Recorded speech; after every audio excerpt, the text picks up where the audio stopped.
একজন রাজমিস্ত্রি কাগজে রাখা ইঞ্জিনিয়ারের ড্রয়িংকে বাস্তবে রূপান্তর করে, অথচ এই রাজমিস্ত্রিকে যথাযথ মূল্যায়ন না করবে। আপনারা একটি কথা মনে রাখবেন, ইঞ্জিনিয়ার ছাড়াও একজন অভিজ্ঞ রাজমিস্ত্রি বা রড মিস্ত্রি আপনার বিল্ডিং এর কাজ চালিয়ে নিতে পারবে। মনে রাখবেন, একজন রাজমিস্ত্রি যদি কাজে দুর্নীতি করে তবে তার সামান্য অসততা আপনাদের মতো বাড়ির মালিকের সারা জীবনের স্বপ্নকে নিমেষের মধ্যে ধ্বংস করে দিতে পারে। তাই সাবধান। রাজমিস্ত্রিরা সবচাইতে ভালো মানুষ, কারণ এরা কোনো দুর্নীতি করে না। এরা আপনার বাড়ির কাজ সুন্দর মতো করে দেয়, অথচ দুর্নীতি তো করে ঘর মালিক। একজন রাজমিস্ত্রি দিন শেষে নুন আনতে পান্তা ফুরায় এমন অভাবের সংসারে থাকেন। আপনারা যারা ঘর মালিক তাদের সাথে এমন রূঢ় আচরণ করবেন না।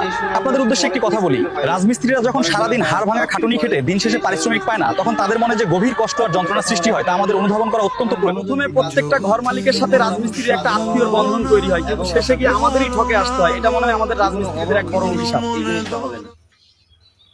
আমার ভিডিওগুলো যদি ভালো লাগে অবশ্যই লাইক শেয়ার কমেন্ট করবেন। আমি আরো সুন্দর সুন্দর কাজের ভিডিও দেব, আপনারা দেখবেন।